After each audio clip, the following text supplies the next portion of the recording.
And so if you thought about the questions that I asked you at the end of the last video, absolutely we can do loops. I can't think of an instance where a computer wouldn't have to need to do a loop in order to process something.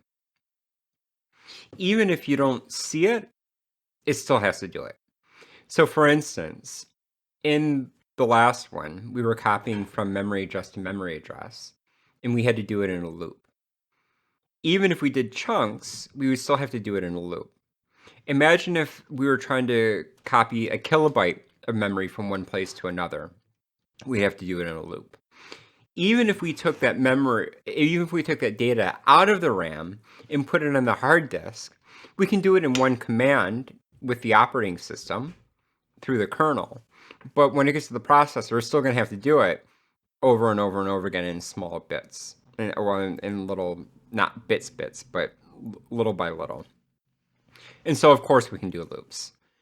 The second question, though, how do we write strings without knowing the length if we need to provide the length to the supervisor, to the Linux operating system?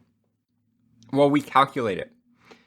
What we can do is we can use a marker at the end of the string to say this is the end of the string. This is very similar to if you hear people talk about end of file markers on files on a disk system, on a file system. That's the word. They'll have an end of file marker that says, okay, this is where the end of the file is. For us, we can just use a null byte, which is a 0 in the memory. If we have a string of characters, we're never going to have a null byte in the middle of it. If we have a 0 in it, it's going to be the ASCII representation of 0. And so we can use that to say, okay, this is the end of our string.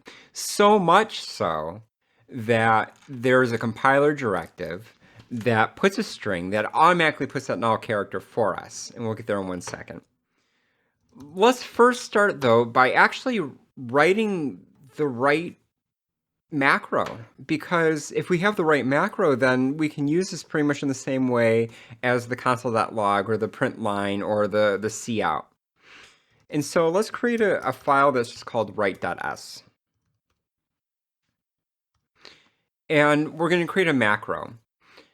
A macro is like taking that code and pasting it exactly into the place that you put it. And so what's important is that with a macro, we can't use labels in the same way that we were using them before to label memory, because those labels have to be unique. Eventually, we'll use these labels to write loops as well in the main code, but they still have to be unique. You can't use loop multiple times. What we can do is we can use the local label syntax, which is just by using a number and a colon. And what that does is, because it's local labels, we'll be able to put it multiple times. In this instance, it won't be that big of a problem because we only have one instance of the macro. But if we had multiple instances, it would be problematic very quickly. And so at the top of this file, let's just put a small header here that just says outputs a null terminated string. And that's what it's called, a null terminated string. You may have heard other things that are null terminated, other kind of data types. This is exactly what it's talking about. And let's start planning some of our register usage. For register 0, let's say that we're going to use the output string address.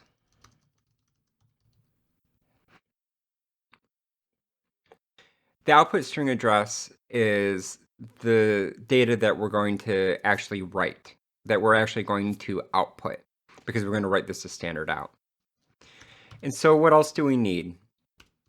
We need a clone of this address to determine the length. And so what we're going to do is we're going to search byte by byte from the beginning of the string and find that null character. When we find the null character, we subtract the first address from that address, and we have the length. So we'll say this is the search address. This is the address that we're going to be searching for the null byte. we need to load this data into memory and then examine it. And since we can't observe values directly into memory and do operations on them, we're going to have some kind of byte that stores the byte that we read from memory. And so we'll put that in R2. And then we actually need somewhere to store the length.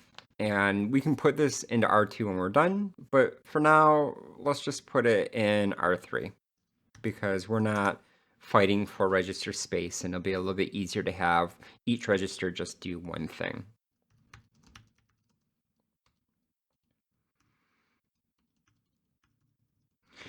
And so the way that we define a macro is by putting dot macro, and we're going to pass some values on this line. The first value is what we're going to call the macro. Let's call this null write. It makes sense. It's a null terminate. It writes a null terminated string, null write. And then we'll put any parameters that we're expecting, any arguments. And the only thing that we need to know now is the output string, or what we're trying to write. If you think about the other parameters, the first parameter is always 1 because it's always going to be standard out, so we don't have to worry about that. And the third parameter is the length, and we're going to calculate the length. And so the only thing that we need to know before we start doing this is where the string starts so that we can start going through it. So first thing we need to do, find length. We need to load the address. We'll do that with load register again, and we're going to put this in register 0. If this were not in a macro, we could just put equal out string. But because we're in a macro, we need to put a backslash in front of the out string. And what this does is this relates to the parameter at the top.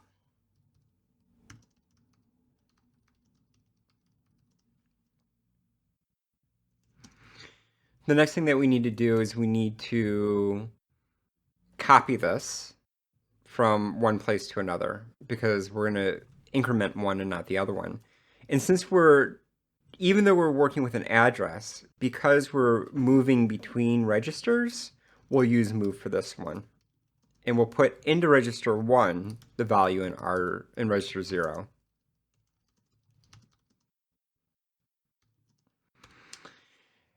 And so the first thing that we need to do is we need to read the byte that's at R1 and see if it's 0. So we're going to load register byte into R2 because we've determined that's going to be our temp address, whatever's at R1.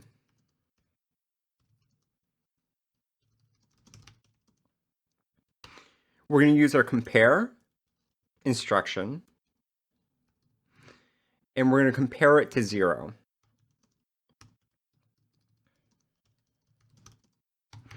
So what the compare instruction does is it takes the two values and subtracts the second one from the first one, and then sets the current program status register from the result of that. And so if this is 0, if we have 0 minus 0, it's going to equal 0. And so the 0 flag is going to be set in the CPSR. If we didn't have 0, if this were 32, and we had 32 minus 0, it would be 32. And so the 0 flag wouldn't be set in the CPSR. Likewise, if you look at the table, you can see that if the 0 flag is set, that the suffix we're going to use in the next instruction is EQ. We're going to say branch if equal. Why is that?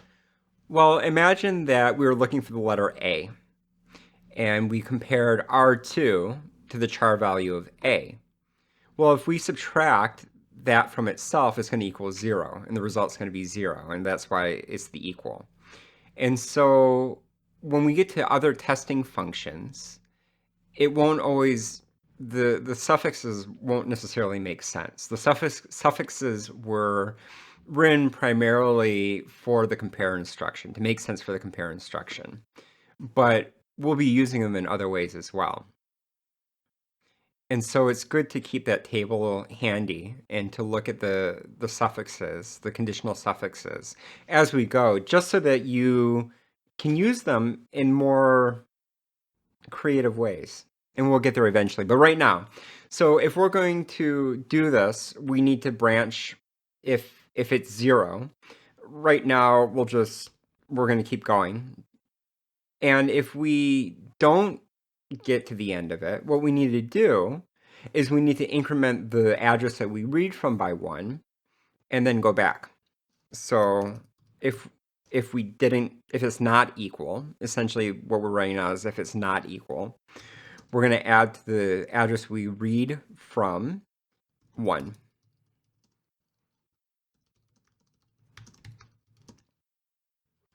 And then branch somewhere. And so the reason I didn't put labels here is because, again, they have to be the local label syntax. And so what I do is I'll come up here and I'll put a label section of my comments and I'll go like this. I'll say 1 is beginning of search loop. And then 2 is exit of loop. And what I can do here is put our 1 and then down here our 2. And this is so helpful to just put the labels at top and label them that way. You could also, I guess, put a comment on the 1 line and the 2 line, but it's a lot easier for me, at least, to just have them at the beginning, just so that I can see the overall structure of the program before I start reading into the code. And so now we can actually fill in these branch instructions. So if it's equal, what we need to do is we need to go to 2, and we need to go forward. So it's 2f. It's just the syntax. And for this one, if we need to loop back to 1, we need to go 1 backwards. If you don't put the F or the B, it'll search forwards. So if we took this B off and we just said branch to 1, it would freak out because there is no 1 label after this. And so what we need to do is we need to specify that it's behind us. It's 1 back. So after we have all this, what we can do is we have the last byte of the characters and we have the beginning address. And from this, we can find the length by taking the ending address and subtracting the beginning address. And so we'll use our sub instruction. And we'll put that in R3 as we wrote above. And we're going to subtract from R1, R0. And so this is the first time that we've used this three register syntax. Many of the commands will take this syntax. And what it says is the R3 is where we want to store it, the destination. R1 is our first argument, and R0 is our second argument. And so if we did this, and we took off the R3 and just put R1 and R0, so it looked like all the other ones, it would store the answer into R1. But we don't want that. So we're going to specify an explicit destination register by putting R3. The next thing that we need to do, now that we have all of our information, is actually make the write. So again, the first output, or the first thing we need to do is put this supervisor call, which is going to go into R7.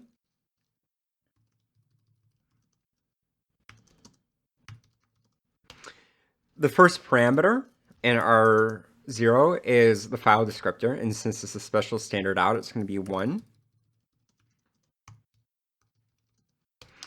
We're going to, again, move the output string register into R1. And again, because this is from the parameter, we're going to have to put the backslash on here. And then the third parameter is the length, and we just calculated the length and put it in R3. And so we can put into R2, the value in R3.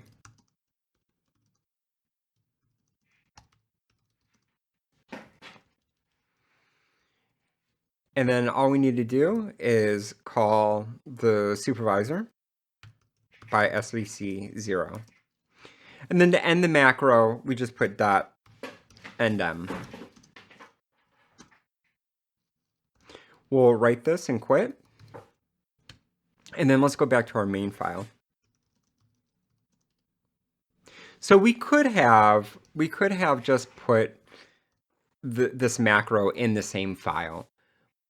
But in order to remove some of the clutter so it's not too long, we'll just put an include here, and we'll say write.s. If you named it something other than write.s, then whatever you named it here. And then we can just start the file as we normally would. And so we have our global start, and then our start label. The only data that we need to load is the hello world string. And so we'll put our data section down here. We'll use the same hello label that we did in the hello world. But this time, instead of the ASCII, we're going to use ASCIIs. And what this does is the same thing as ASCII, is it takes the characters and converts it to the ASCII equivalent, but it automatically puts a null character for us at the end. This would be the exact same as writing this.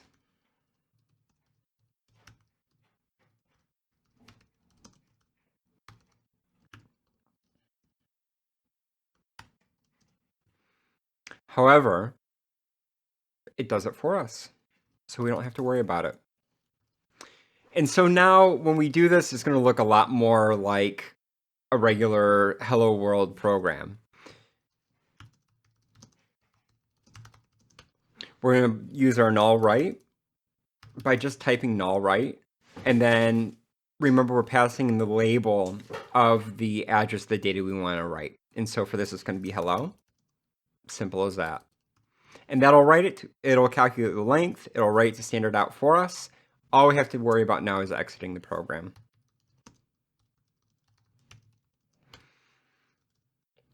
The number for exit is 1, so we'll put that in register 7.